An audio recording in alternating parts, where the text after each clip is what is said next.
Bonjour, voici une capsule portant sur les multiples et les diviseurs. Un multiple est le résultat d'une multiplication. Donc, pour trouver les multiples d'un nombre, je vais multiplier ce nombre par plusieurs autres valeurs. Et toutes ces valeurs seront les multiples du nombre. Donc, par exemple, si je cherche les multiples du nombre 4, bien, je peux multiplier 4 par n'importe quel nombre entier et la réponse sera un multiple de 4. Donc, je pourrais dire 4 fois 0 qui donne 0, donc 0 est un multiple de 4. 4 fois 1 qui donne 4, donc 4. 4 fois 2, 8. 4 fois 3, 12. 4 fois 4, 16. 4 fois 5, 20. Et je pourrais continuer de cette façon. Donc, je peux multiplier 4 par n'importe quel nombre entier et la réponse sera un multiple de 4.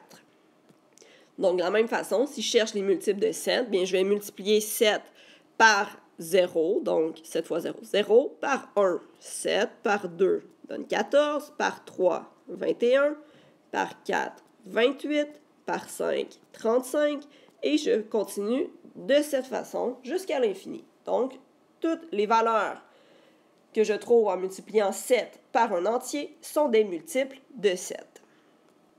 Maintenant, si on parle des diviseurs, un diviseur ou un facteur, ce sont des synonymes, c'est le résultat d'une division, bien entendu.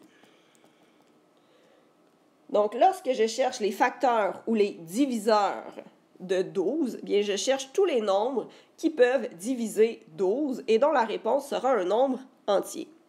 Donc, bien entendu, 12 se divise par 1, par 2, par 3, par 4, par 6 et par 12. Donc, pour valider que j'ai tous mes facteurs ou tous les diviseurs, bien, je peux les regrouper. Donc, 1 va avec 12, 3 va avec 6, 2 va avec 6 et 3 va avec 4. Donc, tous les nombres que j'ai ici sont reliés à un deuxième facteur. Je pourrais aussi écrire mes réponses en multiplication. Donc, je pourrais écrire 1 fois 12, 2 fois 6, 3 fois 4. Donc, c'est les deux façons d'écrire, d'énumérer les facteurs d'un nombre.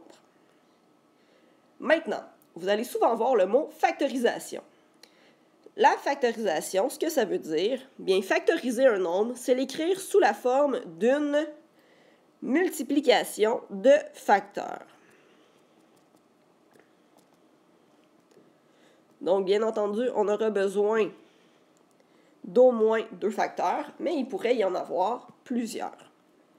Donc, si on veut factoriser 24, bien, je pourrais dire très facilement 1 fois 24. Je pourrais dire 3 fois 8, mais je pourrais aussi dire 2 fois 4 fois 3. Donc, l'important, c'est d'avoir au moins 2 facteurs. Si on veut factoriser 150, bien, je pourrais prendre 15 fois 10. Je pourrais prendre 3 fois 5 fois 10. Je pourrais prendre 2 fois 125. Donc, encore une fois, l'important, c'est d'avoir au moins 2 facteurs dans notre multiplication. On pourrait aussi vous demander d'énumérer tous les facteurs de 6. Donc, c'est la même chose que pour les diviseurs. Donc, pour 6, bien, j'aurai 1, 2, 3 et 6, puisque 1 fois 6 donne 6 et 2 fois 3 donne aussi 6. Donc, en résumé, les multiples d'un nombre se trouvent en effectuant une multiplication. On va donc trouver majoritairement des nombres qui sont plus grands que le nombre. Donc, des nombres plus grands que le nombre initial. À l'exception, bien sûr, de 0 et du nombre lui-même. Et pour les diviseurs du nombre, on va trouver des nombres plus petits que le nombre initial. À l'exception du nombre lui-même, bien entendu. Merci!